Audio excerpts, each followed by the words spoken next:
The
greatest GT3 race of them all is in action this weekend here at Spa-Francorchamps. It is the Crowdstrike 24 Hours of Spa.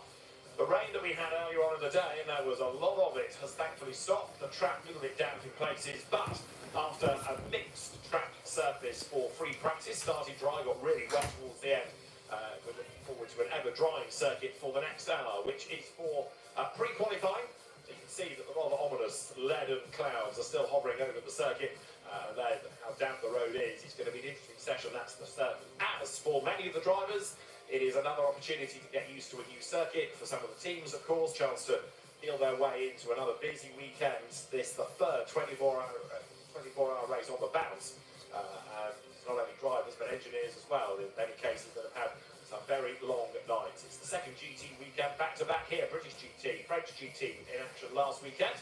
And BMW drivers are plenty. Dan Harper, Raffaele Marciello, Jesse Krohn, Augusto Farfus, all there looking forward to victory. Jesse Krohn, of course, along with Raffaele Marciello, part of that winning crew just a week ago at the Nürburgring, where Augusto Farfus, Jesse Krohn and Raffaele Marciello with Kelvin van der Linde came out on top. Kelvin van der Linde moving across to his regular GT World Challenge Europe number 32 BMW for this weekend. Because the Crowdstrike 24 Hours of Spa is not just part of GT World Challenge Europe, powered by AWS Endurance Cup, with points at 6 and 12 as well as 24 hours, but it's also part of Intercontinental GT Challenge powered by Pirelli. We'll be talking more about that as we get through the course of the hour. David Anderson and Joe Osborne are trackside. The sun is trying to break through, and we're looking forward to the next hour, which doesn't necessarily affect the grid. If for any reason we couldn't run the qualifying session tonight, then you would have a grid from this. So it's important that drivers get some laps in and stay out of trouble. But more than anything, just get used, I think, in no small order, to a really impressive circuit. Yeah, and that message there from Race Control Truck is declared wet. It's damp in places. I think we're going to see some cars go out for a bit of a reconnaissance lap, see what it's like, and maybe then come in box. Another 5-10 minutes. I think the track will be pretty quick, but it might be a bit risky just to pound around the first 10 minutes. So let's see that this is the last chance for teams to really dial in the car before qualifying, which is so important here, the Super Pole element. If you can get in the top 20 of qualifying to get into Super Bowl, it really can make a difference. The first few hours of your race being in front of 74 other cars. Now there you can see number 11, Aston Martin, or we're looking at Cesar Gazzo, Cesar Gazzo. I should say Bernard de Souza, Sebastian Alvarez, Sergio Seticameron's car there, Sean Delisle at the wheel of 991 BMW, part of the Paradigm competition team. Aston Martin coming here as winners last year, and the winning trio reunited, looking to be the only second back-to-back winners in the history of the event. Trying to win it 2 years on the bounce is very, very difficult indeed. Partly because of, I suppose, these days the BOP of the car is scrutinised far more, partly because of luck, and partly because we've got 75 cars this year, so making your own luck is all well and good, but then you've got to make sure that you don't get involved in anybody else's dramas. Yeah, I mean, it's got to be the most competitive 24-hour race in the world. 75 GT3 cars. Yes, across 5 classes, and we'll touch on that more later, but the competition is just so high, and that's why we always refer to it as 24 sprint races within this 24 hours, because you have to, as a driver, just give it all. You can't stay off curbs, you can't try and manage your gearbox, manage your brakes, because someone won't do that, and we'll get to the end. Just information from race control to all teams. The track has been declared wet. We just have some small patches that are still damp, but other than that, I think it should be okay for the remainder of the session. The voice you just heard is that of the race director, Niels Vittich. He came to GT World Challenge Europe as our race director at the end of last season, so this is the first time he's been in charge of a 24 hours of Spa, and looking forward to it. So he is in charge as the cars are out on the track. So there, number 65 Ford Mustang, ready to venture out on circuit. One of the two Hab Racing Team cars. Salman Ovega, Romain Andriolo, Finn Wiebelhaus and David Schumacher drive that car, which runs in silver. The 64 entry is going to be in Pro. As you can see, Salman Ovega is at the wheel, and now with the wiper on, number 33 Aston Martin, the Verstappen.com Cartier de Nullen, the wheel goes through. Number 58 McLaren, ready to venture out of that car is Adam Smalley, Frederick Schandorf, Dean McDonald and Louis Pratt. And it is one of the cars that runs within the Gold Cup. We have not only Pro and Gold and Silver and Bronze, but Pro-Am, which is only ever for the Crowdstrike 24 hours of Spa. So another competitive class within the race to keep an eye on as well. Right, those damp patches I think are going to dry out, and right now you don't want to be a hero and get up onto a wet and slippery curb, do you? No, definitely not. Track temperature is 24.5 degrees, so it's going to dry quickly. The only thing the teams and drivers will be considering is we still have a 20-25% chance of rain from now until the end of qualifying. So there's a chance that qualifying could be similar conditions, so the drivers will want to get a feel of that and how does their car feel on those conditions. I expect these cars to be in their full dry setup, and the only sort of question mark, which dry setup? Is it going to be their quali trim, potentially a bit racier, a bit pointier on the front end, or is it going to be their race setup, a bit more docile so the drivers are happy for 24 hours? That's probably the only difference between these setups across the field, I would say, right now. Just had a look in the pit lane at Mirko Bortolotti's Lamborghini, which therefore prompts me to mention the pit lane. If you are regular viewers of the Crowdstrike 24 Hours of Spa, you'll be familiar with the fact that we link the two pit lanes together. So there's the Formula One pits and here, just on the left as you look, the endurance pits all fed into one. So you pit coming out of the chicane and you rejoin the circuit here, coming up Radion. You're looking at number 46 BMW. Welcome back to World Challenge Europe, Valentino Rossi, and double winner of the event, Rene Rast, and former Grand Prix racer Kevin Magnussen, and it is Valentino at the wheel. Yeah, interesting. They've simplified their dashboard from the last time we ran on board with one of those M4 GT3s. There's a lot more numbers running across the top there. They've definitely simplified it. Gear number always the most important to the driver. You can see Rossi here coming down the hill into Brussels. To secondly steep this braking downhill, the car always wants to break free on the rear end. There's that dash I was talking about, that big number 2 on the centre. That's just his gear speed underneath. There's always a bit irrelevant, the speed, because it is going to be what it is. And then the coloured boxes in the top, I assume, are traction control, ABS and map settings. Diving down the hill now into Pura. It's a very short break these days in the modern GT3. Jump off, let the car run out to the right. You have a second apex. You can see those damp patches, slightly tentative on the exit curve. Like you said, David, they hold the water and the moisture and can be infinitely slippier. Into pit back now. BMW, see the snap of oversteer there, getting on top of the curve. The BMW, very good over curve usage. Valentino pretty calm with his hands. He's not wanting to put too much steering input on the way into corners. But he's lost his lap already for track limit offences at turn 4, so it might look good here, but one tiny little mistake or running wide earlier on in the lap negates anything. Yeah, and that's going to be a huge problem in qualifying. The amount of traffic, you're always going to be hampered on the lap. So if you throw away a lap because the track limit's so early on as well at the top of Eau Rouge, that really hurts. But watch this into Pulon. We see track limits on the way in and the way out here at Blanchimont, They're all good for Valentino at the moment. He's actually got a good amount of space. I expect the engineer to be actually saying, big gap behind, if you need space, back up, because there's a few cars in front of him. You can tell it's the Rossi car because of the familiar Dayglow yellow, but it's far more BMW-ised than when we last had Valentino Rossi within GT World Challenge Europe. It's not a regular entry, but it's great to have him back onto the grid. As the session has an hour then, it's a chance for us to have a look at some of the interesting entries, many of which are coming purely to do the Crowdstrike 24 Hours of Spa, or are from Intercontinental GT Challenge, so not regulars within GT World Challenge Europe Endurance Cup. Right now, Gilles Magnus with his Audi has gone fastest, 2 minutes 20.8. Well, they were doing 2:17s earlier on in the day in the dry. It was the number 9 Boots and VBS Mercedes, Michael Grenier, Maxi Goetz, and Maxime Martin that was the fastest. Talking of cars dropping into the event, there is one of them, the 00 Tatsuya Kataoka, Kamui Kobayashi, Nobutaro Taniguchi driven Good Smile Racing Mercedes. Is there a friendlier team name than Good Smile Racing? Yeah, I wonder if it's always the same story behind the visor. And yes. It's always good, and yeah, it's always good to get different parts of the world coming into this race. You can see the overspeed the Audi has, though, such an important corner rouge for this long Kemmel straight, and one small lift off the throttle there hurts you 4 or 5 kilometres, then haunts you all the way till he hits the brakes now into Le Combe. You can see it's pretty dry at the top of the hill here, but outside our commentary box, the pit straight is still pretty wet, and that's a very Spa thing, isn't it? Yeah. Kobayashi has yet to do a proper flying lap, so the former Grand Prix racer these days, of course, Toyota Gazoo Racing Europe's team principal, stepping into a very different brand, but the Japanese driver playing himself back into Spa, into GT3 machinery, and coming downhill.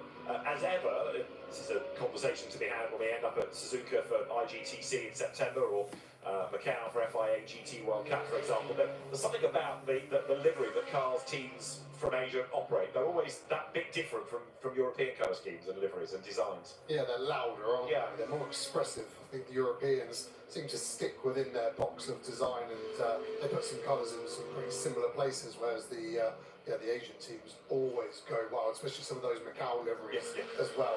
The one-offs where they feel they can go even louder than something like this, which is always impressive. Sunglasses will be provided. So Good Smile Racing's Mercedes AMG, therefore, with the silver-graded Taniguchi, gold Kataoka, and platinum, of course, for Kamui Kobayashi, who's behind the wheel of the car right now. This is, as I say, not necessarily about chasing lap times, but it is of value, and in real terms, you don't get that much running really before qualifying. Yes, there's Super Pole tomorrow as well, which you've got to get into via being in the top 20, but you know, the emphasis is on the race itself. An hour and a half, or 2 hours rather, earlier on of free practice, then an hour of pre-qualifying. But when you've got to cycle that through 4 drivers, you're not in the car for hours on end, are you? No, the problem, the out lap and the in laps are so long as well, so actually timed laps are very, very rare. I've done the 24-hour here 4 times, and sometimes you get to the race, you go, I've done 11 flying laps before the start of the race, and you just kind of have to suck it up and see how it goes. And yeah, the cycling through the drivers is difficult. Teams have different mentalities. Do you give the most time to your weakest driver, because of course that will make you stronger in the race, or do you give a bit more to your strongest driver to try and get yourself into Super Pole, to elevate your starting position, to sort of minimise the risk of getting caught up in those midfield accidents? Just with 75 cars, the closer you are to the front, those risks just drop as soon as you get inside the top 20, it seems. Now that's number 34, Aston Martin, is out of the Valkenhorst stable. Christian Cronjes, former winner of the event, David Pittard's, Enrique Chavez are the drivers, and that effectively is a works car. You've got 3 factory drivers there, the Mercedes brand. I think there are 8 Vantages this weekend. It's a record of Aston Martins on the grid, and many of those engineers were at Le Mans, then they had to do Nürburgring, then they've come here, they've been working sort of 40 hours in a row to make sure all the cars are prepped after the demands of the Nordschleife last week. So we talk about drivers doing these events on the bounce, but the engineers as well. And we've got 7 drivers that will have done all 3 24-hour races back to back. But of them, I know we're looking at a different Aston, but it's the relevant point. A hat tip to Mathieu Drudy, last year's winner, because he's done Le Mans, Nürburgring, Spa, and next week he's back to do 25 hours in the Fun Cup. Loves it, doesn't he? That's the only way you could say about it. But yeah, going back to those 24-hour races, always as a driver you felt guilty because you were the last to arrive and the first to leave. Yeah, the engineers, the mechanics, the hospitality, the PR, the hours that go into it. is always difficult. And the other difficulty is the difference of regulations between them all. So the teams have to be fully sharp on what's happening at each given race. So they hope you're just getting their eye in. And the one that I think everyone's got their eyes on is the maximum stint time in the race, 60 minutes. It is rounded down. So you can pit at 60 minutes and 59 seconds and you're okay. That's not a penalty. But you need to maximise that every time to make sure you don't add a 25th pit stop. That's going to be the hard bit. It does get extended to 65 if there's a full course yellow or safety car within that stint. So you'll win some of that time back, of course. But that is going to be a huge strategy point for all of these teams. It is indeed, especially as one of those stops has to be 5 minutes, the so-called technical pit stop to do discs and pads. This is Christian Crotty as they're trying and succeeding into the chicane to wriggle up the inside of the Porsche there. The Wright Motorsports car, the American entry of Adam Eggleston, Tom Sargent, Elliott Skier, new to the event, new to the circuit. But Christian Crotty is who flies under the radar a little bit, doesn't he? He's been very, very successful in the VLN and back in, 2018, Spa 24-hour winner, but maybe doesn't quite get the recognition he deserves. This is Tom Sargent then, in the very smart Porsche, regulars in GT World Challenge America, coming onto the global stage, if you like, with an outing in Europe, and therefore, by dint of Porsche being here, eligible for IGTC points for the brand as well. And that colour scheme works very well. Whisper it, it's reminiscent of early Team Lotus, but it looks good on a Porsche. Yeah, really does suit it. And yeah, hugely successful team, Wright Motorsport, for many years now. Good to see them at Spa. Slight dive bomb in the end by the Aston Martin, actually went deep into the chicane. You can see the Porsche screwing under braking there, so maybe the track isn't as dry as we potentially thought. You can see that Audi's going to be a bit of a problem for this Porsche. Maybe gets out of the way, does very well actually. So just trying to get his eye in, Sargent. You can tell though, just by how much the Aston caught in sector 3 on the previous lap, to how well he's stuck with him so far through sector 1 and through Speaker's Corner, now diving down the hill. He'll just be getting his eye on what balance has he got from the outside. Balance looks good. All we've seen is that snap of oversteer under braking, but I think that'll be track condition rather than setup of that car. Flashing red lights is because the track has been declared wet. It's effectively a rain light. You've got one of the Audis in the background. Audi not expecting to be challenging for outright success, but in classes, very definitely they could be on the money. The Porsche at the moment being hustled along, I think I'm right in saying, by Tom Sargent, who, even though he's an American entry, number 120 Porsche, Tom is from Australia. He's a Formula Ford Australia champion, comes from New South Wales. He's been racing in GT World Challenge Australia before going to the States, and a very experienced GT campaigner these days. So that's the 120 Porsche, looking good, sounding good. And Porsche coming here as a brand with 8 victories outright. This car is one of those that is going to be running in the Gold Cup. Might be a stretch to ask you to win outright, but if it's a demanding race, if it's a race of attrition, just getting to the finish is going to be vital. Yeah, and it's a bit of a scout for these non-pro class cars to see how high up the order they can finish in every pro car. You get behind you, feels like a little victory in itself. As we can see, that Ziggo Sport Tempesta Ferrari had a strong Le Mans at times, but the overall result isn't what they would have wanted. But of course, they got that Le Mans entry from their success in GT World Challenge. And yeah, Chris Froggatt especially has got so quick in the last few years. We used to see him as a decent silver, but now he's one of the fastest silvers out there, and a thoroughly nice car as well. And interestingly, Lorenzo Petresi switches to the car. Remember, they did have Stefano Guttuso earlier on in the season, and they've had one or two other driver shuffles, but one co-driver in particular ended up with lots of track limit penalties elsewhere. So Lorenzo Petresi has found a berth in the car this weekend. Son of Riccardo Petresi, Grand Prix racer, of course, but ex of Audi, the Trezor and Temso team. Lorenzo Petresi, he's going to be one to watch this weekend as he gets more familiar with that car.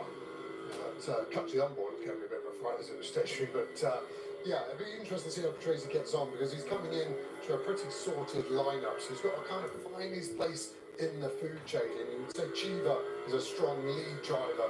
Petresi there is going to wingman him, so they'll be giving Chiva the most amount of new tyres to try and help him get his eye in for qualifying and then maybe into Super Bowl. But of course, qualifying being an aggregate of times, it's so important that all drivers perform on that regard. But you've always got half an eye on Super Bowl as well in case you do get there. How can you extract the best out of your driver there.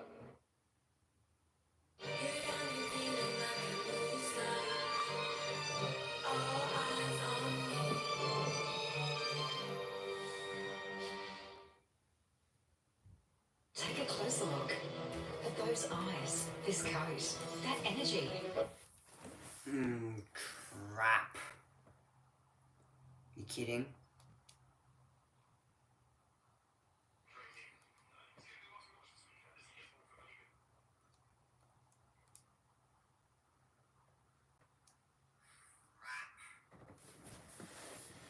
That's not good. Oh my god. No. No, no way. I was just about to come back in and check. Oh, that's so annoying. I'm gonna get copyrighted. Oh, fucking heck. How annoying. Are you kidding? 56th currently, for what that offers you. There are still quite a few that haven't done a proper lap time. Thierry Vermeulen, number 33, Aston Martin, was one of the first outs, but has spent time in and out of the pit lane. Fastest, perhaps to nobody's great surprise, is Raffaele Marciello, who's another previous winner of the event. 2 minutes 17.589 now. That's only about 4 tenths shy of what they were doing earlier on in the day when it was bone dry. Yeah, see this top speed through Blanchard on the corner. We've just gone through there in the 93. McLaren fast at the moment with Luke, and then 3 BMWs in the top 5. So BMW good straight line speed, so not surprising to see Marciello up there. Fogger really opening up that last corner. So he's obviously looking for a fast run out, starting a lap now. It's not a bad lap he's just done, but he's obviously feeling the car's in the window. He wants to maximise that corner speed exit. So all the way down here, the delta would have been gaining down to first gear, hard on the throttle, traction control active there, and then you dive down the hill, and this really starts to speed up very quickly. 260 kilometers an hour on entry. Got to use as much curb as you can on the left, much curb as you can on the right, and as much as you can on the left without doing track limits. And that was tight, and that's going to be the name of the game for these drivers, is maximising the track width there without getting any track limits. And there are extra cameras placed for the monitoring track limit purpose at various parts of the racetrack, so you can't say, no, it wasn't me, because the camera will have the evidence. There, coming up towards us, is number 991 BMW, one of the 2 Paradigm competition cars. This is the Sean Delisle, Toby Sowery, Jake Dennis, Darren Lung entry from the Bronze Cup. You're riding on board 991 right now. And this is the run out of Lincoln. Finally, at this point, the road starts to drop downhill. So, Sean Delisle, who races with Darren Lung in the World Endurance Championship, hustles the BMW downhill. He's raced here many times, whether it's been in Formula 3, Formula 2, or in sports cars. Oh, had to fight it there, didn't he, coming out of Speaker's Corner. Speed building. And Sean Delisle comes down towards the pit, throws the car in, but this is looking a real handful as it snaps sideways. He's way out wide over the curb. He managed to hold it, but this does not look a happy car. I don't want to drive that car for 24 hours, that's for sure. The rear of it's just way too lively on entry, on apex, on exit. You're going to have to do a change on that setup-wise, and quite a big one in my opinion. It's going to be a rear roll bar to try and get some weight over the rear axle, maybe take some rake out of the car so you lower the rear suspension, because at the moment that's going to eat the rear tyres. The only thing potentially is they're high on fuel and on a used set of tyres to see if they can double stint in the race, but I can't see that being an overall strategy. You can see the lap time is not particularly happy as well on the sectors below. About the only good thing of this for Sean Delisle with an evil handling car is that the on-board lap, and he's still fighting it through Blanchard, he's now being shown to the team in the garage. So if he comes back in and says, oh, the car's really lively, they go, yeah, sure, yeah. But now they can see it. They know exactly what he's feeling and talking about. I think the insurance company will come to Barry and say, can you make a setup change? Because you know that excess we agreed on, it's about to double if it stays like this. But yeah, you made a few setup changes on the wheel. I could see him changing the TC. Obviously, the higher you put the TC, you get the outside of it through poo on us, where it snapped again. We couldn't get back to the second apex because of that snap of oversteer. So yeah, we've given enough evidence to the Paradigm team there that that car is lively to drive, to say the least.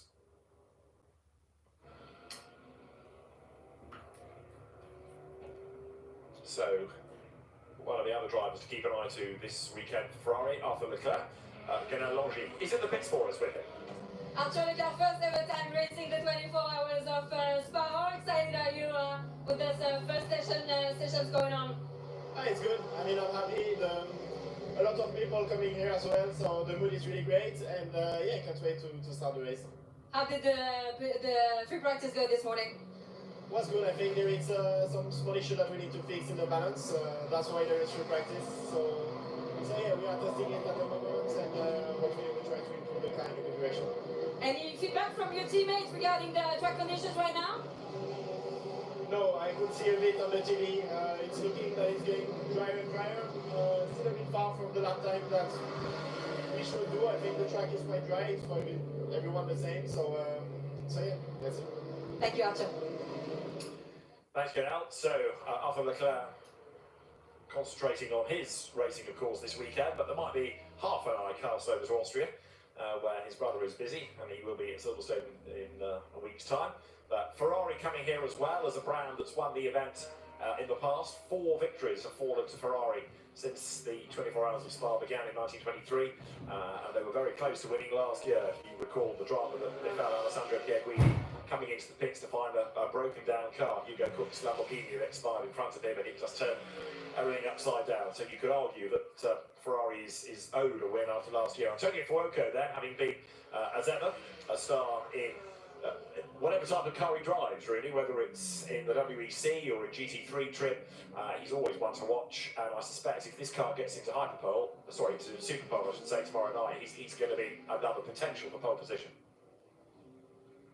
Yeah, it's obviously a very strong car across the board, and that's what's interesting as well when they get into Superpole.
Driving here this morning, go all the way from Brussels Airport, nice and dry. It's the summer, of course, it's going to be warm and dry, of course. Get to Verviers, 20 k's down the road, still warm and dry. And then you just start to see the forest coming around you. You see this mist just hanging there, and you're like, it can't be. And soon enough, you're into Spa, you can find a shop, village, and it's raining. Yeah. And it has, we go on about it, this microclimate. It's the same forest that stretches all the way to the Nürburgring, of course, changes name on the border, but it is its own microclimate. It's a nightmare for the teams to try and predict when they've got their weather radar out. Are we going to get rain in the next hour? You might as well flip a coin. That's how it feels half the time. Never mind the teams, I left my laundry out this morning, so we went through again. Jesse Krohn, not improving on Raffaele Marciello's times in sectors, but he doesn't really need to. The car is already good enough to be at the top of the times, and for Jesse Krohn, it's a chance now to just get a feel for the car in these drying conditions. And I suspect this is one that we're going to be talking about a lot. Rover Racing, of course, victorious going back to 2020 when the team ran Porsche and BMW that year, but it was the Porsche that won dramatically with a gearbox that was falling apart around Nick Tandy on his way to the line, and it was making horrible noises, but it just about got there. So at the moment you've got BMW, Ferrari, and fourth is the best of the Audis, and it's the Santalot-run Qatari Audi, as there is Mathieu Jaminet for the Dynamic GT team. Now this car surely is going to be one to watch, because not only have you got Mathieu Jaminet, you've got Matt Campbell and Bastien Bus, so that for Porsche is certainly a gun car. Yeah, all three. And again, we go back to which one would you put in Super Bowl out of those three. That's the hard one to call, and that is the strength of the lineup. But when you go through the entry list, you the 27 Audi running wide there. That's the car in fourth. That's what you can see. You've got a yellow flag in sector 1 at the moment, but we're so strong across, I would say, 15 to 16 pro cars. It's really hard to call the winner, and I'm not willing to put my money where my mouth is just yet as the red flag comes out. So Yeah. all cars will slow down to 80 Ks now. It's coming out of Eau Rouge up Radion at turn 3, and the car stationary then. I fear it might be the Barwell number 76 Lamborghini that's not moving, or is it? No, it has might be the Winwood. started moving again. Winwood Right. Mercedes. 81. Right. Yeah, exactly that one. So it's right at the top of Eau Rouge. Interestingly, you'll be able to correct me if I'm wrong, David. I'm sure you like it, but the livery of that car looks very similar to the one that the 2Cs team used here at Spa at the weekend, because they had an issue in testing where they had to use a replacement chassis. And just looking at the picture of that car, it was a very similar livery. So I'm sure the YouTube chat will tell me if I'm right or wrong with that one. But yeah, the 2Cs team here running the Aston Martin Verstappen.com. British GT, they run 2 Mercedes, and they had to source a spare car that looks similar to that. As you can see, a rear wing change going on. So if we stay on the shot, we have see that adding or taking away wing. So the rear wing fixed to those pylons of the mechanic there. It's taking me. out the bolt, the engineer will have said which Because position Travis to go has through. got to do something. Trimmed out at the moment, so pretty flat. So maybe they're looking to add a bit of more rear grip via the aerodynamics. It's a red flag It's right hard now. to smart because sector 1 is all about straight line speed, so you want low wing, and then sector 2 could be more of an aero sector, so you want 2 different cars BMWs in are in back-to-back first. sectors. Sector 3 is more of a mix, but still probably 2 leaning towards Ferraris top in speed second. these days. Now that Stavolo 2 T15 launch one is easy flat, you only have a big break into the bus stop, and that's why Hey, drivers don't love this say circuit, boo. because there's a mix of every single What did I type of do? corner.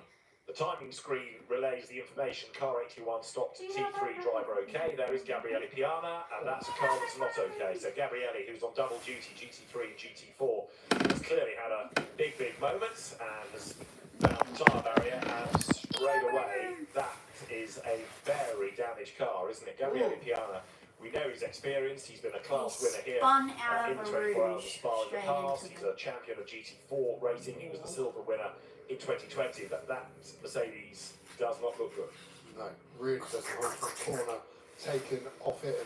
And Eau Rouge has obviously been Red reprofiled flag. many Yes, times. there is a red flag. The runoff extended Very, more and more, very but still not red enough to stop the speed of these cars. But I'm surprised that that's Piana that's had the moment, unless he got caught up with another car, because Gabriele is, as we know, very experienced. That car is also driven by Renat Logan Salikan, Sargent. who is another class He's in winner in the 50th. past. Dan Logan Arrow, Sargent is in who was the 50th. silver champion last year, and Marvin Deans, who again is a very successful GT Stupid racer. American. So on paper, that's a good, strong lineup. They are second in the championship in bronze as well in the Endurance Cup, as Matteo Cairoli watches on as he awaits the Manfield to Mercedes to come Car back. number There it 80, is. pit lane And speed the team limit under ready investigation. to do whatever is required on that, with the feedback from Lucas Auer, who is behind the wheel of the car right now. Fascinating fact 37 is that Mauro Engel, who is the third driver of the car, had his first British Formula 3 championship win at Spa. So happy memories of the place when he was a single-seater racer before all of the GT success. And again, that is a car that I think a lot of people are tipping as a race winner. Yeah, they've been really struggling this year over a lap, and they've struggled a bit more in a race pace, as we see the Electronic car making a setup change there. The front off the Porsche normally means they're doing a splitter angle adjustment. So we're looking at the rear wing. This time we're looking at a splitter change there.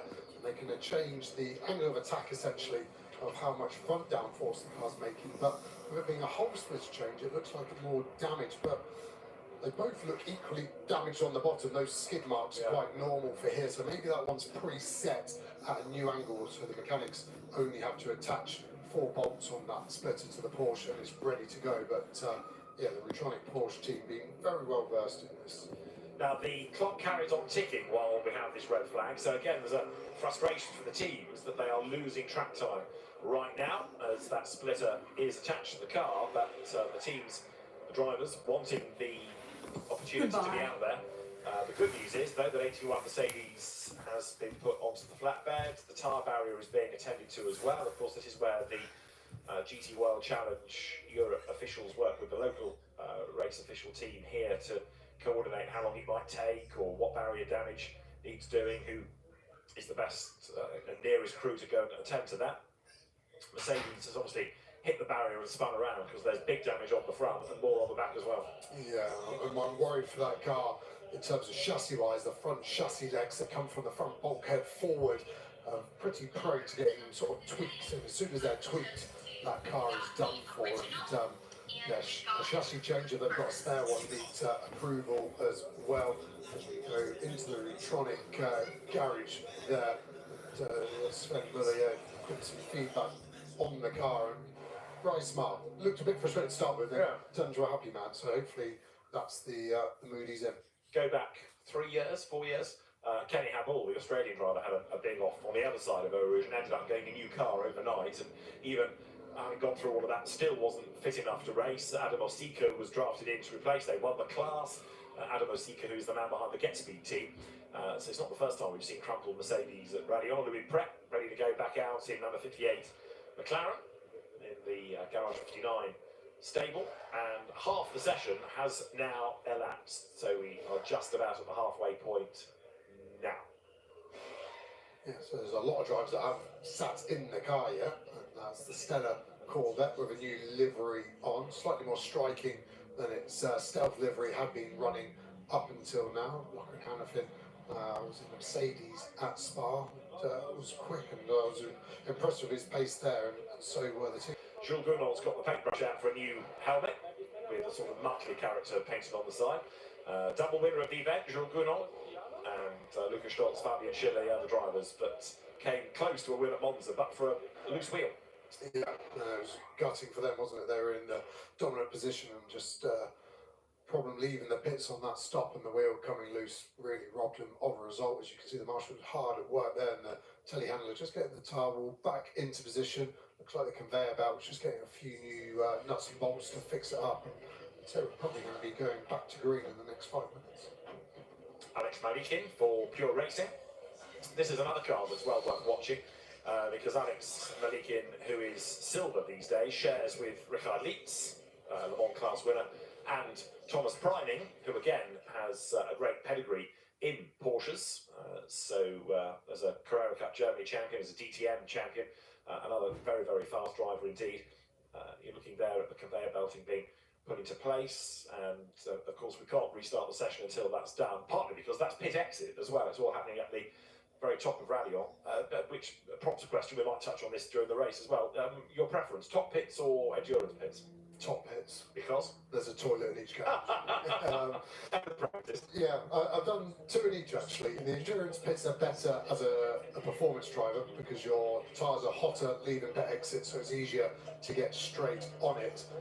But you are on a hill, the garages are smaller. You can see some of the, I think that's the driver cooling duct just loose there. I don't know if they're adjusting it or it's broken free, but yeah, it just feels a lot more relaxed in the top pits because they are just so much bigger. So that's the Lion Speed number 80 entry. You saw Ricky Pera, the very successful Italian, at the wheel of it, class winner at Le Mans this year. Ricardo Feller, Patrick Kolb, Gabriel Rindone are the other drivers. We touched on Augusto Farfus as well as the winner of the Nürburgring 24 Hours last week. Ganal Longy is with him. Augusto Farfus, busy couple of days with the win at the 24 Hours of Nürburgring last weekend. How tired are you? Well, I'm well recovered now. Nürburgring is behind of us. Now we're full focus on the Spa. It is a very difficult race, especially physically. So we are trying to get as much rest as possible coming from Le Mans, Nürburgring, now here. But it's a great honor to be able to take part in the 3 biggest races in the world. Looks like you're keeping the momentum going since you're leading the session. Yeah, well, I think this first session, it is all about track position. We waited to go out on slick, so I think we're the cars on the second, let's say, later on tires. Lelo got a good lap, also good track position, so yeah, we are leading, but it's way too early in the weekend to celebrate anything. That is quali later on coming, which will be very important, but more than quali, I think there is 24 hours of race, which is not going to be easy. Thanks a lot, Augusto. See you later. So the Brazilian driver, very much part of the BMW family for a number of years now, having started off in touring cars in Alfa Romeos when he came from Formula 3000. Augusto Farfus then yet to get in the car in this session. Track work almost completed.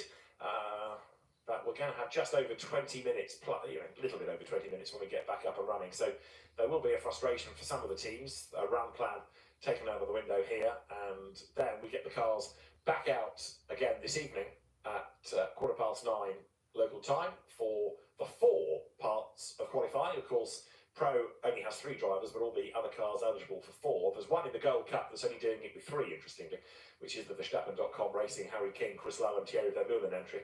But everybody else in the other class is doing it with 4, and hence 4 parts of qualifying. Now, Nicolo Sciorro is ready to go back out for Kessel Racing. We're talking about brash liveries. How does that constitute brash? Yeah, that's something I would have designed as a younger... With your eyes closed? Yeah, I guess, and early days of preschool and nursery when you're allowed that big roll of paper on the floor and you go wild with all elements of painting tools. It's going to be... Speedy Carrot. Now this needs investigation. Go and find out for us what Speedy Carrot is all about. I think each driver has their nickname on it. I don't know which one is Speedy Carrot, but there's something Fuma as well. So that must be Fumanelli on the front wing as well. So yeah, some hidden jokes going on there, which we obviously need to unearth. Well, unravel over the course of 24 hours. I have every confidence. So the tyre barrier almost done.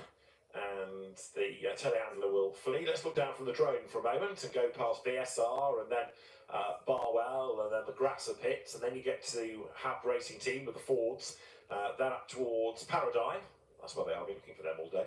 Paradigm's BMWs next to Rover Racing, who got 2, one in the familiar colours, one in the sort of bottle green colour scheme, and then more BMWs. There is the WRT fleet, all good to go, including the Treble 7 Almanar Racing entry, and they are at the pit out end of the Formula 1 pit. So they jump straight into the car, blast away, almost hairpin right, and then you down the endurance pits. Yeah, I'd say that's the ultimate, because you've got the luxury of the top pits, but then you're at the end of it for your tyre temp and getting out on track. And WRT have historically always been there as well, so they've got dibs on that and they've kept it.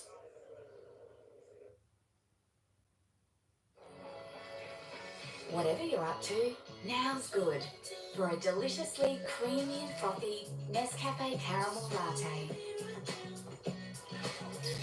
Nescafe, make your world.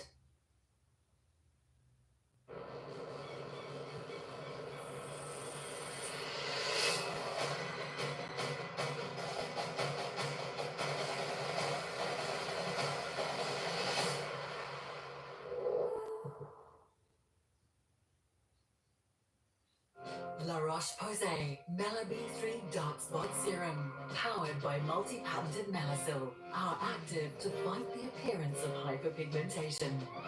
Melabee 3, #1 pigmentation serum. Find your gift at TAFE New South Wales and grow brighter futures. Enroll today.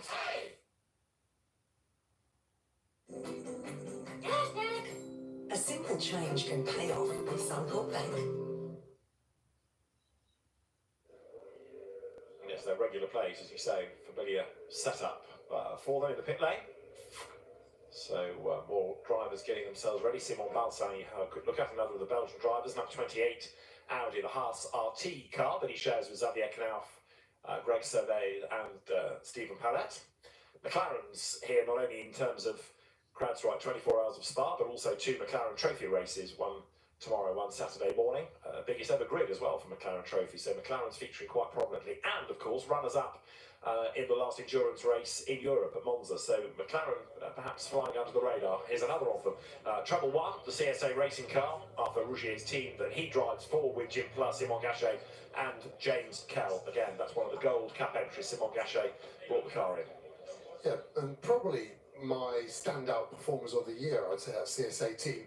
New to McLaren this year, obviously very quick with the Audis, but to jump straight in and be straight on it, I've been very impressed with both of their cars. So we see WRT here doing a slight change on the front left corner.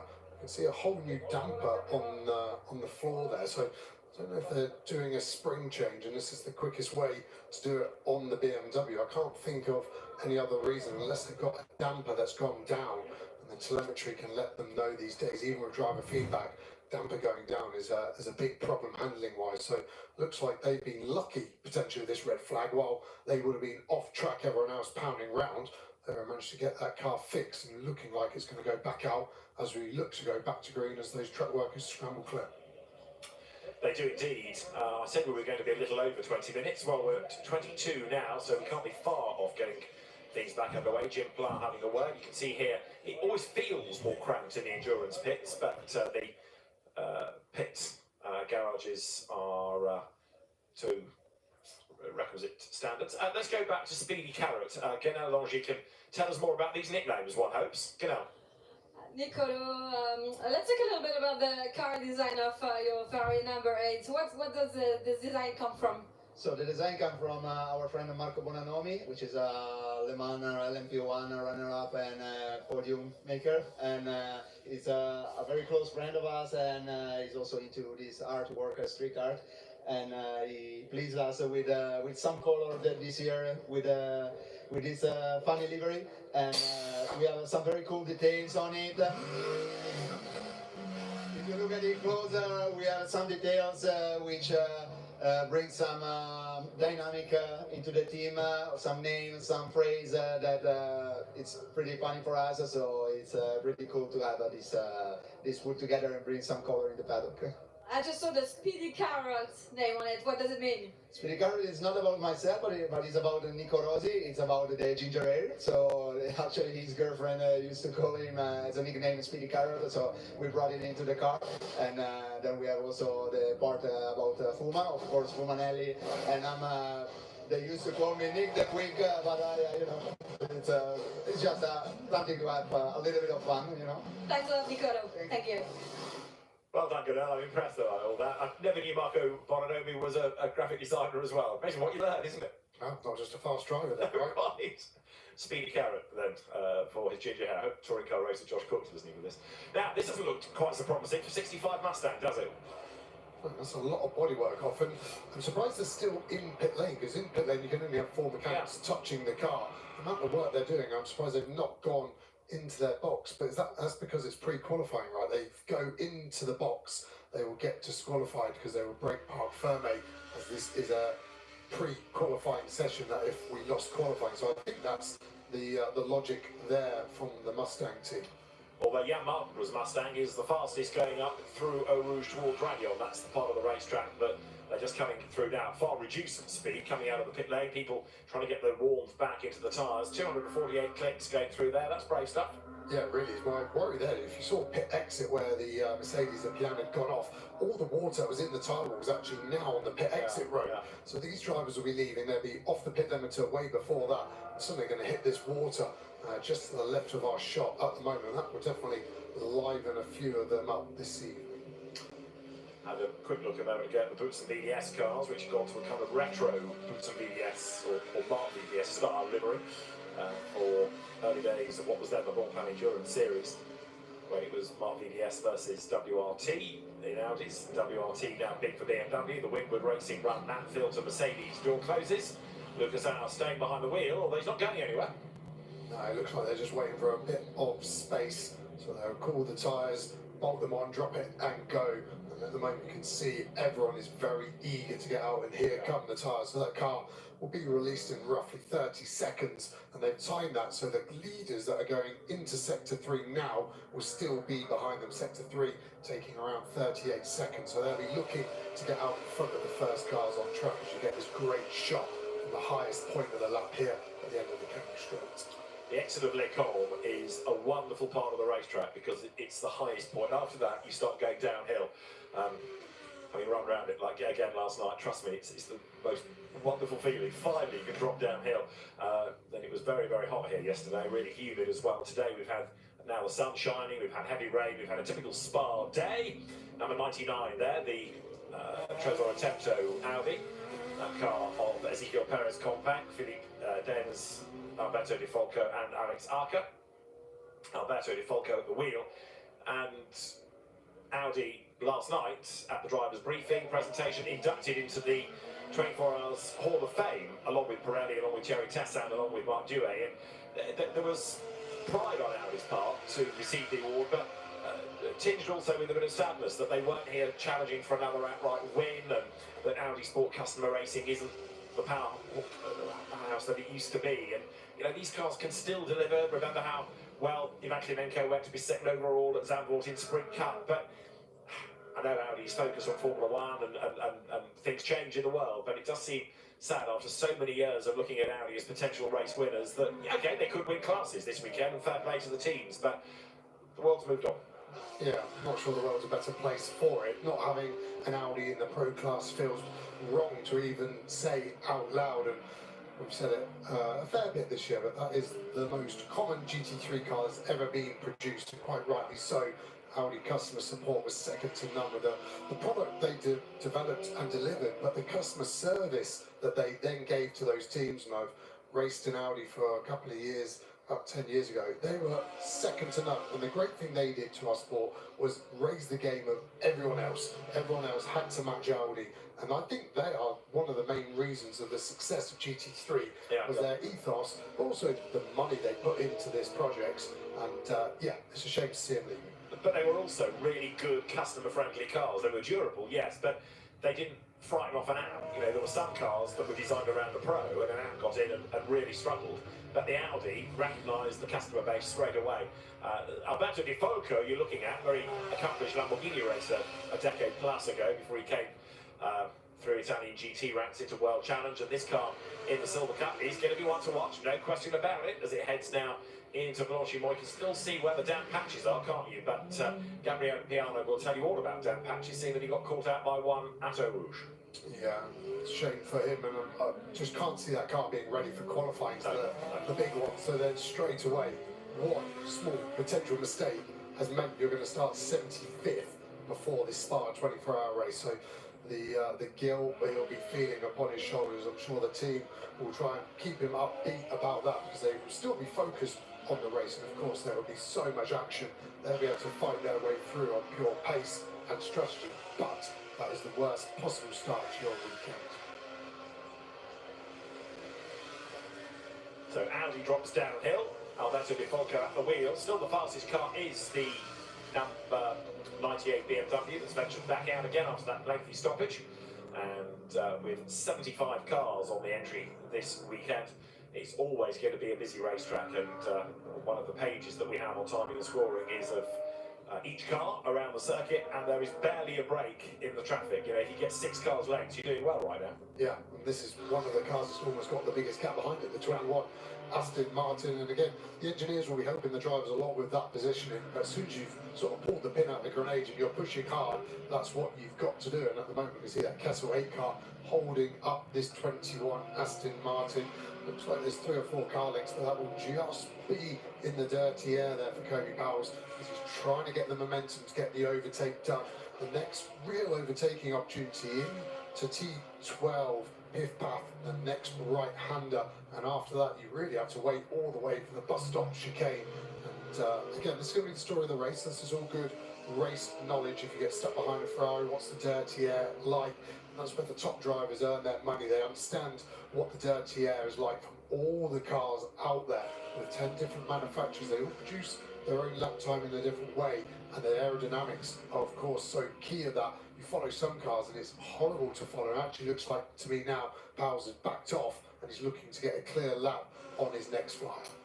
Kobe Powers, who like his father began in rallycross, Coupe Powers, and Kobe in his second year driving for the Belgian Conti Racing team, which made its name really in touring cars with Audis in TCR, as well as running Audis eventually in GT racing. But when Audi announced its departure, quickly switched to Aston Martin with great success. A wonderful shot that, looking down from the drone at the chicane with the extra swirly paint these days, a bit like Paul Ricard, to act as a retardation facility if anyone goes offline, and the national colours at the chicane. As over the line then goes here the number 21 Aston.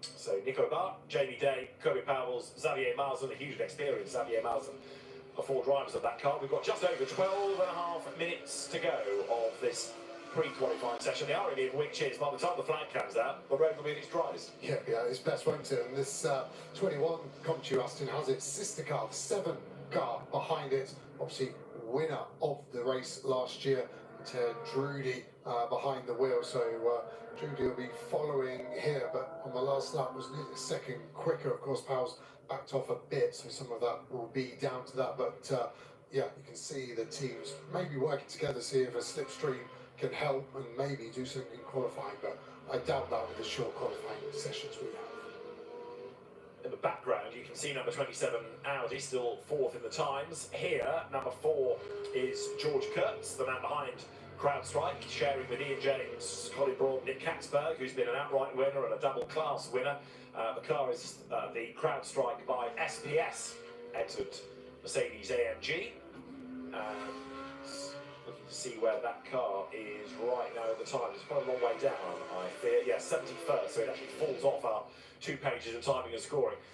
But George Kurtz, once again, through his business, putting support to the 24 Hours of Spa and coming to racing it. He was a class winner last year, won in Pro-Am, so good to have him back on the grid. Mercedes coming here with 12 cars. It is the most numbered brand, 11 Porsches, but Mercedes AMG out-tips that with 12, and 4 outright wins have gone either Mercedes-Benz, Mercedes AMG's way. George Kurtz is behind the wheel of the car as he comes up towards La Source, down to, what, first gear or second gear for that happen? It depends on the car, actually. We saw earlier the Ferrari was first gear, but last time I raced in the McLaren, it was second gear there. As we see at BMW, was the McLaren, the Optimum car. I think that is kissing the wall. Gets away with that, because at that point when the rear kisses first, it can throw you nose back in and spin you around, and there is that Mustang we saw getting worked on has now gone into the garage. James Allen at the wheel of that Optimum McLaren. Some rather concerned faces. Simon Vega looking on then at 65, thinking, no, are we going to go back out? Not very happy. 29 Porsche coming into the pit lane. This is the AB Racing by Car Collection Motorsports entry of Noah Abramczyk, Mathieu Dietrich, Fabien Duffier and Bob Wan out of GT World Challenge Asia. Now this, I'll nail my colours to the mast early on. If you want a dark horse as a winner, even though it's in gold, I think this car could be one to watch. Chris Lullen, Thierry Vermeulen, Harry King. We've seen how well they've gone in endurance. We've seen how well they've gone, Thierry and Chris, in sprint. And we know how well the Aston can do around here. Okay, 2C still getting on top of it, but if you want an outsider, this could be it. Yeah, I think it's a great shout, and yeah, running 3 drivers is like a pro lineup. So yeah, you look at it originally and you go, that's worse because you could have an extra driver. But for performance, it's much, much better because you're cycling through 3 drivers much quicker than 4. So when you get back in after a shorter break, you're straight back on the money. Yes, you're tired by the end of it, but if you're on it for a result, adrenaline pushes you through. An 11th overall, first in class, half a second clear of that Allen Optimum McLaren, which was briefly in the wall at Speaker's Corner the lap ago. But yeah, I think that's a good outside shout for a disruptive overall podium. Yeah, the team for a long, long time had TBA as the 4th driver, and then elected to go that 3-driver route as Chris Lullen then powers downhill, and again just ever so slightly sideways, finds a little bit of dampness there. Very successful in esports, in karts, in radicals, which he absolutely mopped up in the UK last year. But Chris Lullen set for his maiden 24 Hours of Spa, and that car coming here second in the championship in the Gold Cup, the championship being GT World Challenge Europe rather than IGTC. Yeah, mega first sector on the previous lap was only a 10th off purple, so the Aston's strong in a straight line. And again, as a driver, that's what you want to see. Strong in a straight line means you've got a chance to be one of the overtakers. You can have a fast car around here, but not quick in the speed traps. And that's frustrating in the race because you don't have the straight line performance to do any of the overtakes. Going to breeze past that Mercedes as well in sector 3. So could be potentially going to finish the lap here. The middle sector wasn't strong, but still could be an improvement on his 11th overall at the moment. Around the outside there is number 71 AF Corsa Ferrari, Luis Perez Compact, Stefan Lamaret, Matthias Perez Compact, and Le Mans winner Miguel Molina behind the wheel. Chris Lullen here coming up to the timing line. Fastest in class, 11th overall, won't improve on that lap, given that he's down in sectors. If the splits are green, they're good, and if they're purple, they're really good, and anything other than that's going to be slower. So, lap done for Lullen. Already, La Source looking a little bit messy, with lots of gravel dragged onto the inside of the road, interesting. Yeah, as the cars dip a wheel on the outside, it brings it onto the racing line, and then it gets dispersed and scattered, so yeah, it can look a bit like a war zone after a few stints there. Interesting to see what race control do if we get a full course yellow. Will they extend it to clean the track in places? Because we have seen punches before from the stones here at Spa. Now this car is currently 5th. It is the Santa Lot Run Qatari Motor Federation entry, and Ibrahim Al-Abdul Khani is at the wheel of it. He's raced GT cars in the FIA Motorsport Games last year in Valencia, for example. He's also raced touring cars, and he has raced in Carrera Cup Middle East, and the Qatari drivers coming into GT World Challenge Europe this season, both sprint and endurance.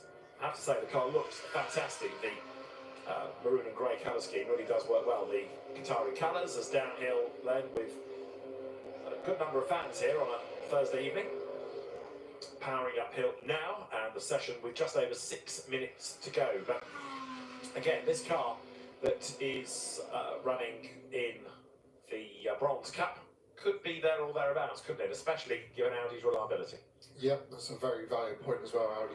Probably the benchmark for reliability as well here historically at Spa, as we look at the beach team, Aston Martin. So British GT fans will be accustomed to seeing Anthony McIntosh on board the car right now. Good striking livery on that ice cream flavoured Aston Martin.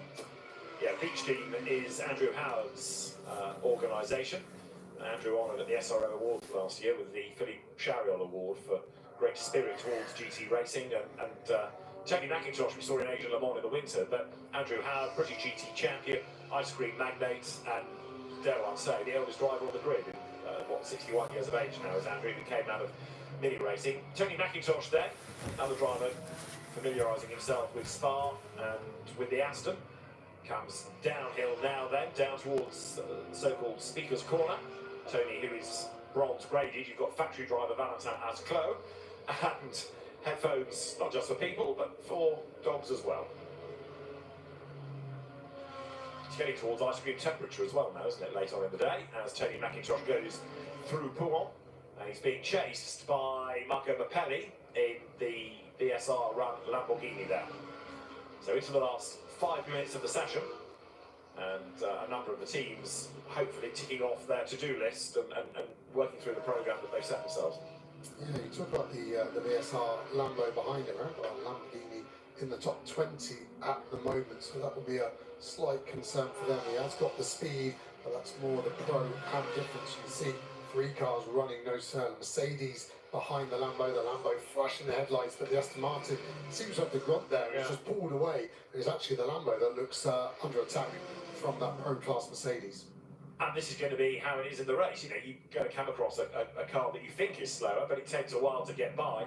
Number 17 Mercedes, though, they're diving through, and that is the Get Speed car of Lucas Stoll, Jules Gounon and Fabian Schiller, but then having overtaken the Lamborghini pit, just to sort of prove a point, Jules Gounon at the wheel of it, the French driver, who these days lives in and races under the flag of Andorra, which also prompts to wish his partner Michelle Gatting well after breaking her foot a couple of weeks ago, winner of the Gold Cup in 2022, Michelle Gatting, and GT fans wish her well. So Tony McIntosh over the line, and then down through La Source, past the endurance pits, now up Eau Rouge, and we've got 3 minutes change on the clock.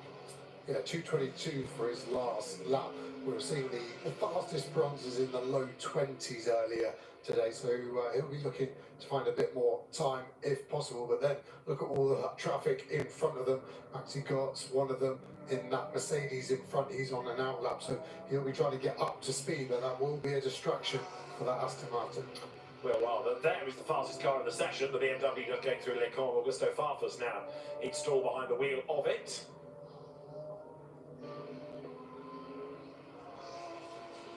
And 59 McLaren, which is third. Benji Goethe now taking over that car. His brother is away on F2 duty this weekend. Benji Goethe, who's been a class winner here in the past. In 2022, he won silver. Same year, he won the Silver Championship in Endurance Cup. So the McLarens have shown good pace. The one thing you always kind of hear about, and history shows you this, is their reliability. But we know they can get to the end of 24 hours. Optimum have done a really good job. Inception have done a good job in the past as well. So maybe this is the year that McLaren finally makes that real breakthrough. Yeah, we saw it at Ricard with the 6-hour race so fast over a lap, over a stint, but they couldn't put 6 stints together at Ricard, and that was really the tail of that race. But Monza, second overall, that was better. Yeah, much better, over 3 hours. Yeah. So now we're ramping up to 24. It depends where your trend and heart goes on that one, but it would be mega to see that car get a result. Like we said, it's so fast over a lap. Great feedback from all the drivers. Everyone loves driving it. It is just that Achilles heel. Can it do a 24-hour race without an issue? Because, like we said, 75 cars on the grid, one car will get to the end without one. Yeah, 1995 was a good McLaren year, with winning its first GT races, winning at Le Mans. I wonder whether this could be an anniversary year. You know, At the top of the ring. McLaren was up here. Well, 59 Benji Goethe right now is third. Ferrari second. Vincent Avril has taken over number 51. You've got Ferrari fourth as well, and Ferrari sixth, courtesy of Dustin Blackman. But Goethe then over the line. Marvin Kirchhofer, who was really quick here last week in British GT. I mean, when is he not? And also Joseph Loeb, the man from Macclesfield. They're the 3 drivers of that car. Yeah, sorry, Loeb actually has the fastest sector 1 out of anyone in this session as well. So again, proving the McLaren quick in sector 1, all about straight line speed. So the drivers will be happy with that. And yeah, Benji Goethe just sort of hampered by the red flag. Hasn't had many laps, and that was his first fly of this run as well. As you see the traffic coming into this final sector, everyone trying to get through. 40 seconds left on the clock, so everyone obviously starting their last lap of pre-qualifying now. Indeed so, as Alex Malikin in the number 911 goes across the line 8th fastest. Bingo car insurance keeps premiums low. How? By squashing the fluffy extras, of course. You'll save flat out. Bingo car insurance. Fluffy bits. I'm excited. He's waited so long. Yeah. It's around about 8 months.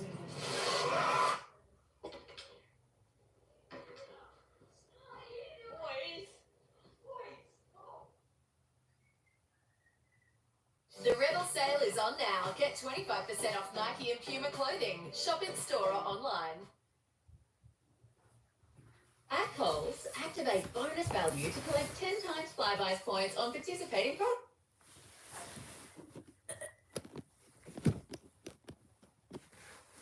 Sorry.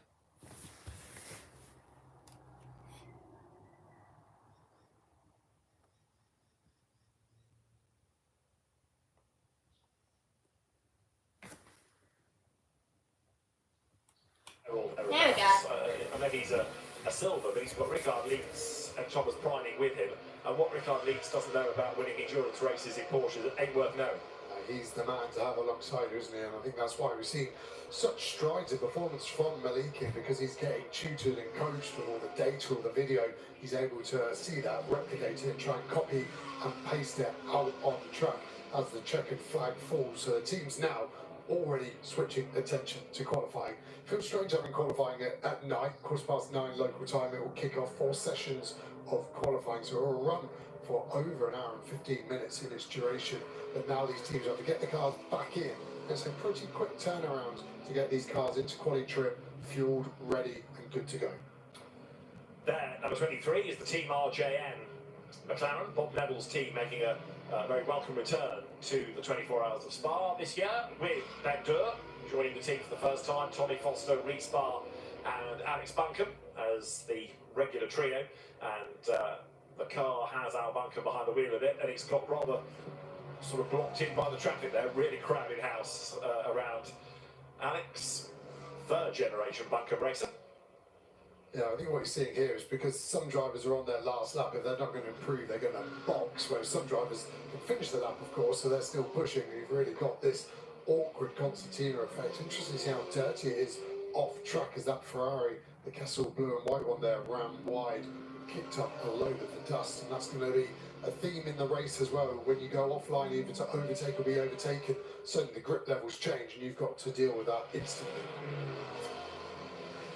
Way out wide there goes the Aston Martin to sort of get out of the way as back onto the circuits it comes in the background. 23. All of these drivers heading up towards the checkered flag. It'll be interesting to see which teams ask their drivers to take the flag in the pits just by 3-4 minutes more of time ready for qualifying, or actually take the flag on the track. 188 Jack Hawksworth. Now this is an interesting entry for a McLaren. We know how good Jack is from winning in IMSA races for Lexus, but drafted into the Garage 59 stable and so far going nicely. Yeah, really well, and it's a pretty strong lineup across the board there. Good to see Sean Balfe back in that car as well. Very quick bronze drivers. Hawksworth goes to the line, but they'll be very happy that Garage 59. They've got 2 cars inside the top 10 there in this pre-qualifying session. So the flag taken, and still BMW rounding out the session at the top. The car that was quickest in free practice, number 9 Mercedes, is 12. Maxi Goetz is currently behind the wheel of the car. Race control to all teams, where there will be full course yellow in 20 seconds. And that full course yellow is a practice rather than because of an incident, just to let you know. Niels Vittich, again, the race director. We'll hear from him a lot, I'm sure, over the course of the weekend. But 10 seconds. Here it comes. This is a practice for the teams. No incident, but it's to get them used to the count and how it's deployed. 4, 3, 2, 1. Full course yellow, full course yellow.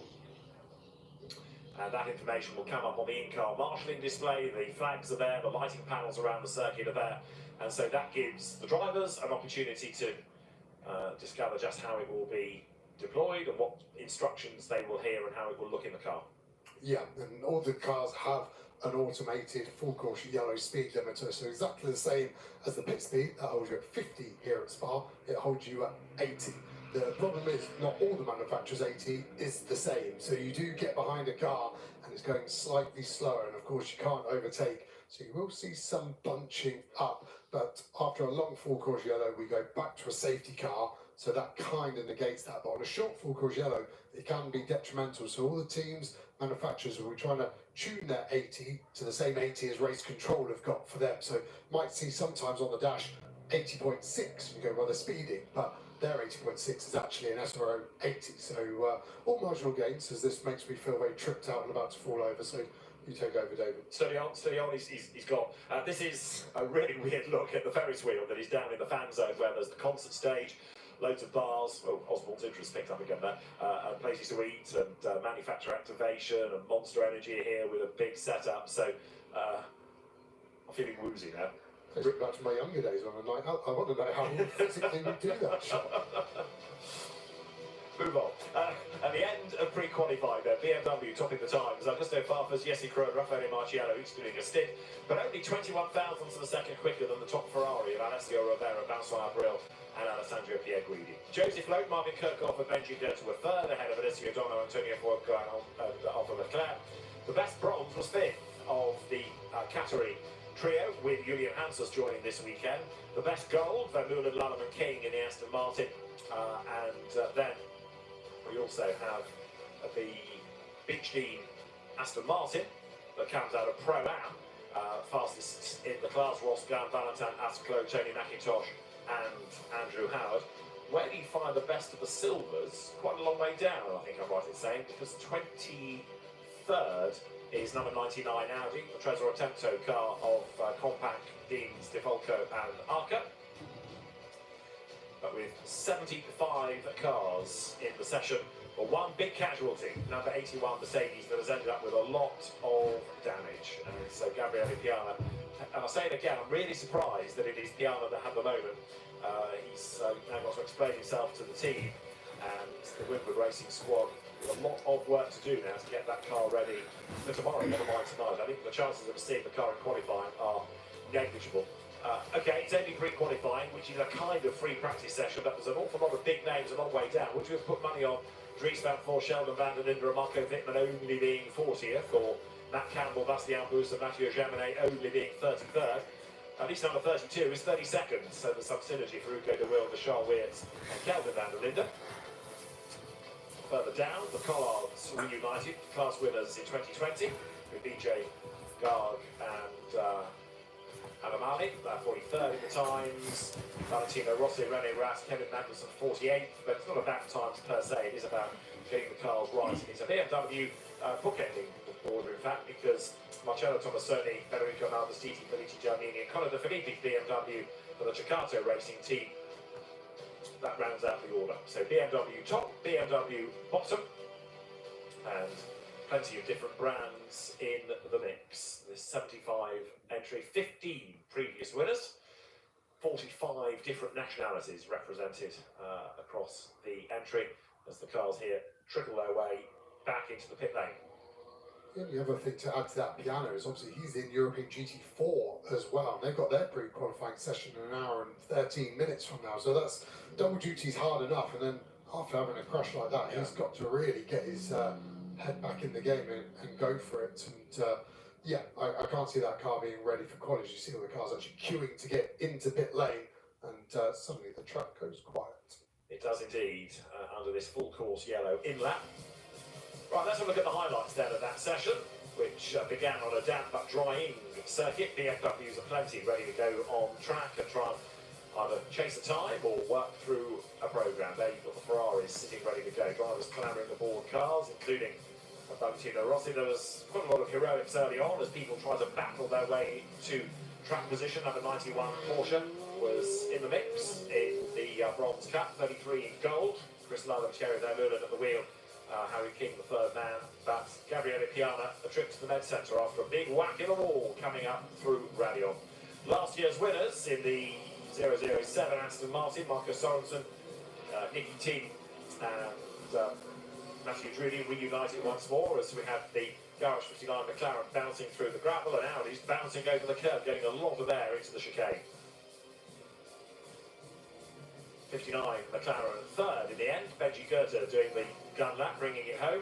Second fastest was number 51 Vincent Abril behind the wheel at the end of the session, but number 98 BMW quickest. Qualifying then is coming up later, and join us just after 9 o'clock local time for the qualifying session.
The Crowdstrike Spa 24 Hours returns once again, and it is time for qualifying. Spa-Francorchamps here this weekend. Belgium here for the GT World Challenge of Europe this weekend. We are ready for qualifying after quite a hectic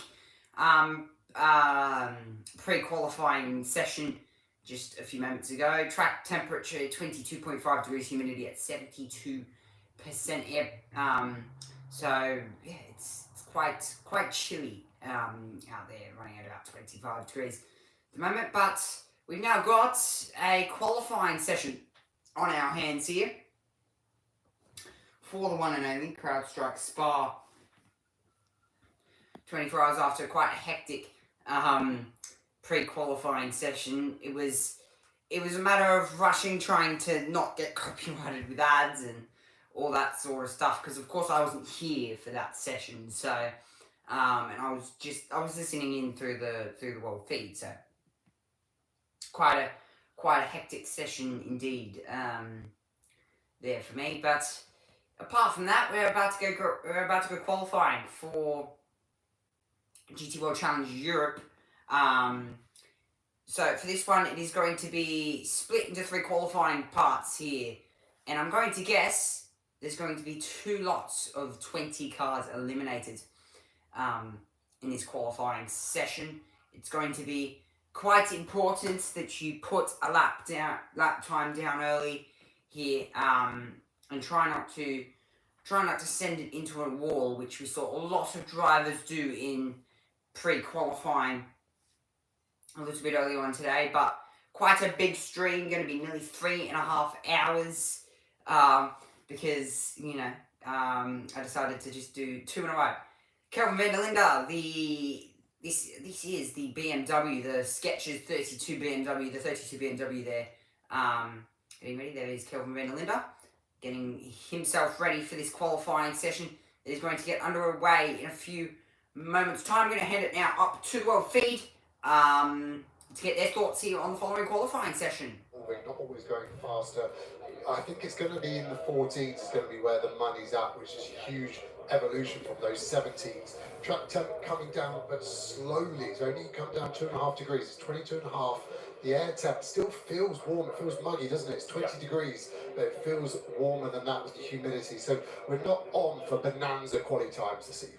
You just saw in the white top Kelvin van der Linde with Dries van Thor, who are not going to be sharing the same car this year. Kelvin van der Linde drives 32, which is his regular mount with Charles Weerts and Hugo de Wilde. Dries van Thor, Sheldon van der Linde, Kelvin's brother, and Marco Wittmann. That's quite a tasty lineup as well. They're heading towards the Intercontinental GT Challenge, part of our entry, as well as GT World Challenge Europe. Reigning independent champion Antares out, the Hong Kong driver set to go as the light starts to fade here.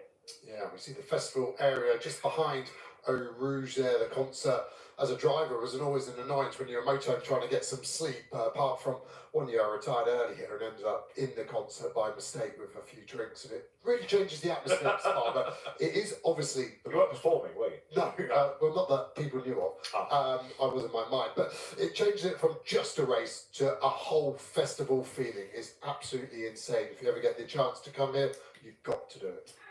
Got one of the track sweeping devices out on track just to get back to where it is required, which is going to be the other side of Radion, and then very shortly the race director Niels Vittage can start the countdown to get cars out on track. Of course, you get to Q4 where you think in theory because the cars are lighter on fuel it'll be faster, but by that stage we're going to be nudging towards 10 o'clock at night and it's going to be dark, never mind cooler. Yeah, exactly. The disparity in lap times between the bronzes and the pros gets bigger at night as well, so traffic's harder because of that deficit in time. Still not ruling out any rain either. It's come in hard and fast at times today without really much warning. So I think a lot of teams we've seen this year, haven't we, wait towards the end of the qualifying session to go out. I think they'll feel under pressure to head out early and get their banker lap in. You can see drivers there getting ready. Adam Smalley, former Porsche Carrera Cup champion, getting on, and Oliveira getting their helmets on, fully in the zone, aren't they? Oh, indeed. Louis Pratt walks through the shot, and you saw Benji Goethe a moment ago. We need to find the dog's name, because the dog has been a star so far. We saw it with its headphones on in pre-qualifying, and it's keeping a watchful eye over all of this. I suppose probably it was looking forward to seeing Rovers racing, but cars passed. Wow. So there we see the 46 car.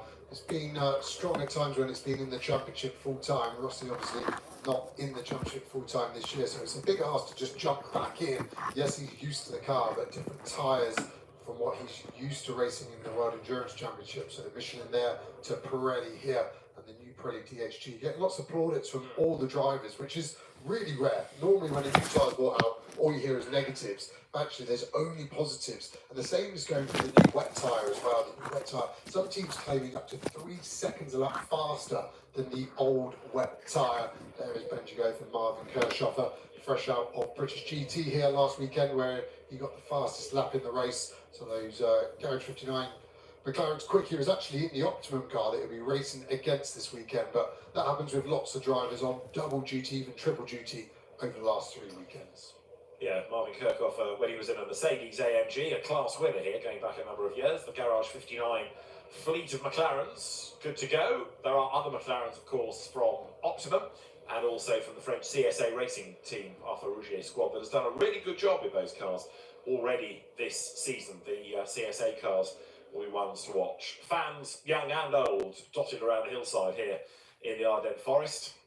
Pretty much everywhere you sit and watch, you will find an awesome bit of racetrack to have a look at. Now there's a potential winner of the event, number 31, that's the Dries Van Thor, Sheldon van der Linde, Marco Wittmann, BMW for WRT, that's on Voss and Yves Weirt's team.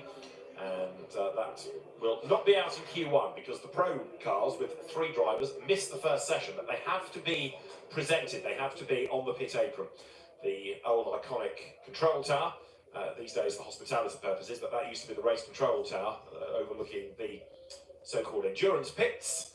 And you can see Rouge is now, you cut to number 25, Audi, another of the Santa-Lock run cars. This is the Gold Cup for Benjamin Ritchie, Paul Evrard, Reece Gold and Gilles Magnus.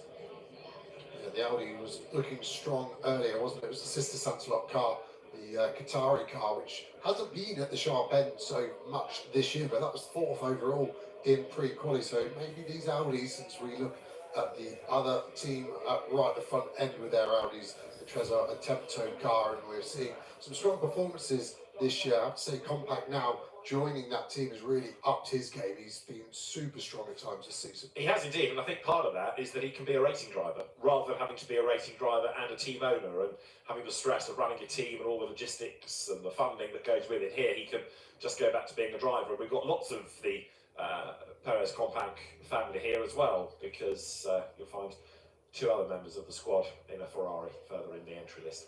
So, fans are ready, and the cars starting now to have engines fired up. Tyres will be kept in the warmers. The first part of qualifying is due to start at 1/4 the hour, so a few more minutes away yet. That is Rolf Ineichen, a very welcome returnee to GT World Challenge Europe this year, but now Porsche mounted. He came from Porsches, and then we saw him in Lamborghinis for many, many seasons, and then he had a few years away, but he's come back. Look down from the drone at number 100, Aston Martin, the Beach Team car, that is Andrew Howard, Tony McIntosh, Valentin Asclo and Ross Gunn. Asclo and Gunn, 2 of the worst Aston Martin drivers. Just worry about the good smile Mercedes there. The gap between the RGA car and the Beach Team was actually still in the box, but the fuel rig was actually blocking their way out, so it's not even like they're ready to go, which is odd. And it should be out, because even if you're not in this part of the session, the regulations say that you must be on the pit apron ready to go. So let's just keep an eye to that unless there's a problem.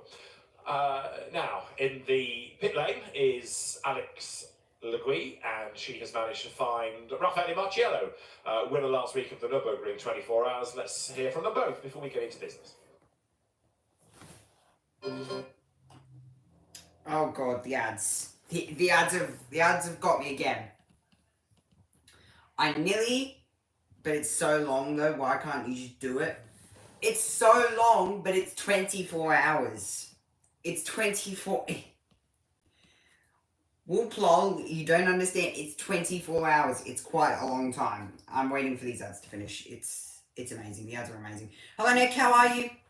How are you, Nick? Hope you're doing well on this fine afternoon. Legit would be the most iconic stream of all time. I don't think it'd be the most iconic, but 24 is... I don't know. It's a long time. It's a long time. It's a long time. I'm going to be streaming it for 6 hours of all time.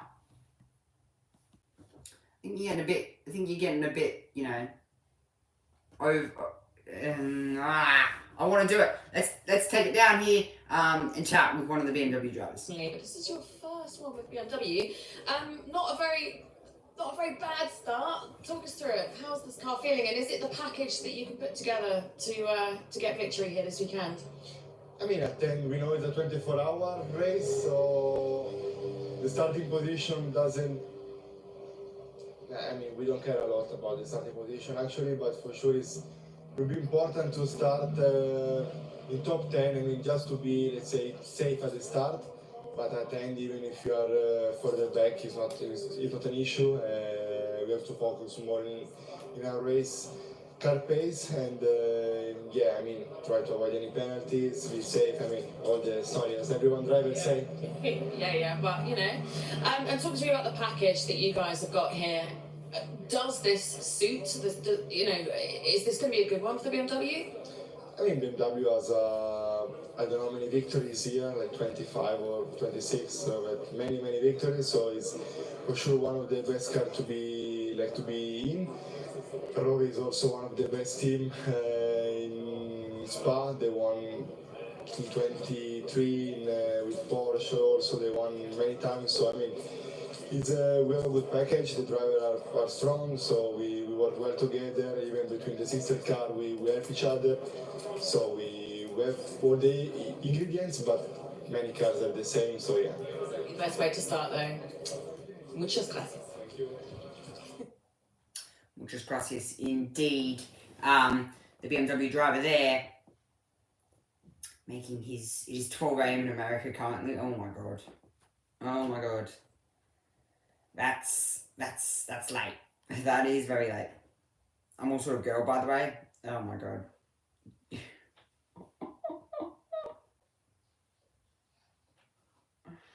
Oh my god. Okay. Wow. Elizabeth wasn't on. I'm gonna give Elizabeth, yeah, I'm gonna give Elizabeth that. Really late, yeah, really late indeed. It's currently like 5 PM for me. Completely different compared to you. It's like midnight for you, 5 PM for me. So, damn. That's late. That is very late. We're about to get this session underway here for qualifying for the Spa 24 hours. This is James Allen, the Australian, in the number 5 McLaren. That's a really good time. I know this is prime time. This is prime time. Very, very much prime time. Very much. I do like prime time streaming. I do find it quite good. I definitely do find it quite good. Prime time streaming is quite good. 5 PM, sun's going down, and I'm going to be streaming for the next 2 hours. Absolutely amazing. It's absolutely amazing. Yeah, I'm going to be streaming for the next 2 hours and 15 minutes. This is going to be fun. I'm going to be streaming for like 4 hours. Sorry, I didn't mean to freak you out that I was a girl. No, you didn't freak me out. It was just shocking. I was shocked. I was just shocked when you said it. I was like, gamer girl, so I'm chill. That's good.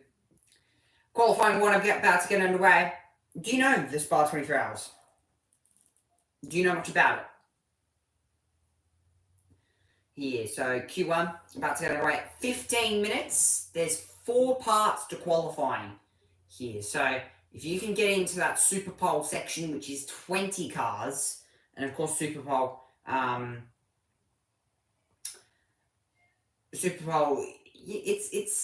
it's quite big to get into in Spa, and I think you only get like 10 minutes to qualify the car. So shocking, I understand. Yeah, shocking. I was shocked. I mean, there is a girl that I already have moderated. Found out she was a girl yesterday. Should have known that by the name. But, you know. I mean, yeah, I know the 24-hour Le Mans. I don't know it was a qualifying now, though. I didn't know it was qualifying now. Well, this is Spa. So Le Mans was last weekend. This weekend is Spa. So Spa 24-hour. Le Mans was 2 weeks ago? Last weekend? Yeah, last weekend. Le Mans was last weekend. So, yeah. So this weekend is Spa 24 hours. I don't know how to spell Le Mans. That's fine. I think it's Lemans. Yeah, so wait. So just take off the S out of les. Out of less, just do le, and then mon, which is Lamans. Oh, I see. I thought it was like only 24 hours. My fault. That's fine. You get that. You get that with people that don't know much. But, you know, that's fine. 13 minutes to go here in this session.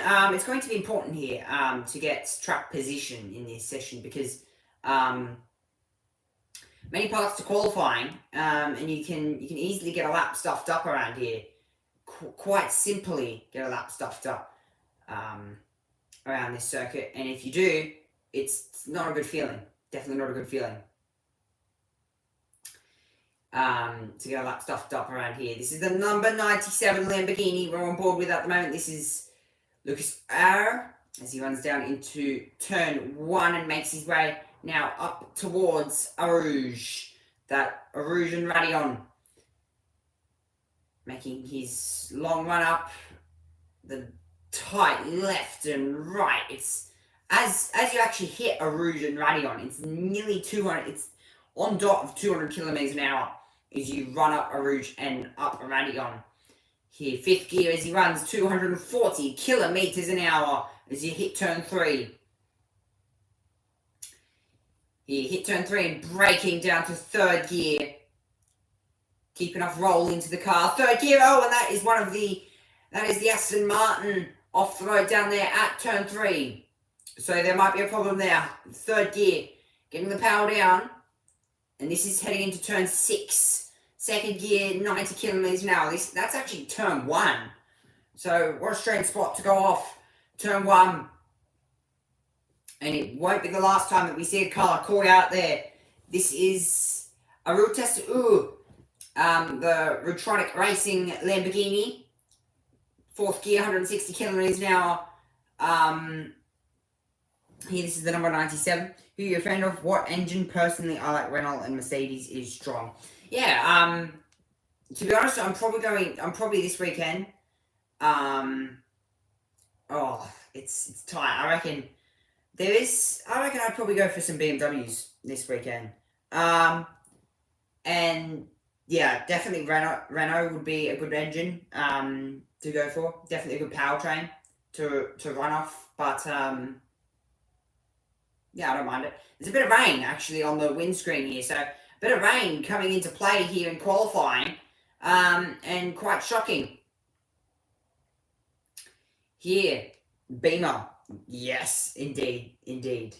So this is as he runs through in the sector 1, sector 3. There's a yellow flag. So that's a car off in a big way. Oh, and that is. Oh, okay. And red flag. That is the 2nd BMW. And I think we just got a time through. So red flag. Red flag is out, and that is one of the Aston Martins off the road. That is Nicholas Bevrats, the number 21 silver driver. Okay, I'll be back later. I hope you stream for a while, but I have to sleep. Oh my god, it is so late. That's fine. You go sleep. Catch you later. But the Aston Martin in the wall at the top of the circuit. And oh my god. And that is the number 21 Aston Martin being caught out. Big damage. And a big off. Red flag here in qualifying. 10 minutes to go. I think we just got 1 lap in. Just. See you later. 10 minutes to go. Here, red flag, big off at the top of the circuit. 10 minutes to go here in this one. Here, red flag, let's send it up to the world feed.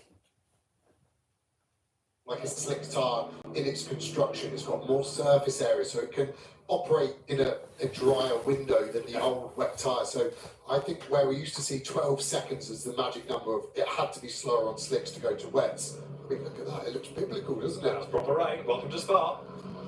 Track is declared wet, by the way. Oh, good. I'm glad that we've got that. But look at the tyre marks being left. Yeah. So I don't think we're far away from actually seeing spray off the tyres, and that's always the easiest indication of what tyre should be on, and it should be on wet. And we'd already seen number 11 having dramas straight on. That was the one you suspected had the ABS problem, and there's evidence there to back up that theory. Yeah, and it's obviously a wheel speed sensor failing by that point. Sometimes the ABS gets knocked off in the run-up, and that can be a bit of a team error, not a driver. But to have a huge lock-up on your outlap and then into turn one, there's obviously something not happy there. And these cars, almost impossible to drive without ABS because they're designed with it. So the master cylinder sizes, the brake feel so poor that you really rely on the ABS as a driver in these GT3 cars. Right, so the Aston will be cradled away, and you're right, that's done for qualifying, the amount of damage. The other car that we were concerned about after pre-qualifying, number 81 Mercedes, Gabriele Piana, put it off the road, and that has not ventured out, so that's no surprise because that also had quite a lot of damage. This is number 97 Antares out then, trickling back to the pit lane. So now, because of the red flag, 10 minutes are still on the clock, but you've got to get out and do an outlap. You've got to get probably one flying lap at best. Yeah, the time screen showing that Antares did a flying lap, which from the onboard, I don't think he was across the line before the red came out. So it would be interesting to see if that sticks. And so did the 70 car behind him as well. So two cars have got laps in, the 70 car being the AF course Ferrari with Toledo aboard that time. The timing line is quite close to the exit of the chicane, whereas the red flag line, the start line, is further up the straight. I think the line we were looking at may have been the start line, so he crossed the timing line, hence the lap, but it was the next line that he didn't quite reach in time. But we can always double check on the onboard. However, you're right, a qualifying lap time has been offered to him, a 2:28, and if it gets wetter, that might survive. Let's have another look at the Aston here being retrieved from the gravel. There's a lot of damage on that inside, isn't there? They're going to be struggling to get that ready for the warm-up session. Potentially a lot of spare parts these teams carry, but there's going to be a lot of damage once they take the bodywork off that car. Parker Thompson in 222, the 2Cs Motorsport car. He shares it with Charles Dawson and Kean Jewis, winners in British GT this year, and the very rapid Lewis Williamson.